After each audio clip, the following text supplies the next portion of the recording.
list the sides in descending order.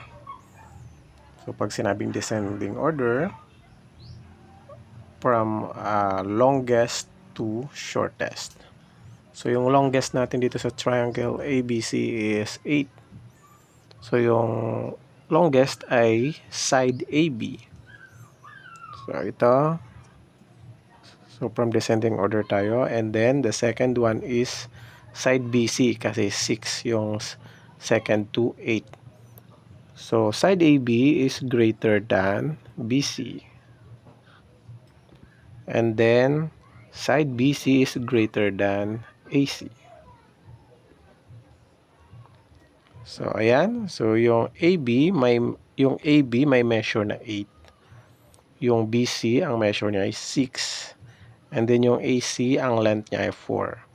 So ito na yung descending order niya. Ito naman sa second triangle.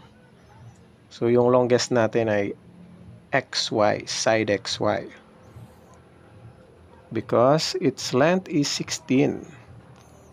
So XY is greater than, next one is YZ because the length is 9, second to 16. So we have Y, Z. And the third one is XZ. So yan, ganun lang. Ganun lang ang pag-list ng sides ng triangles in descending order.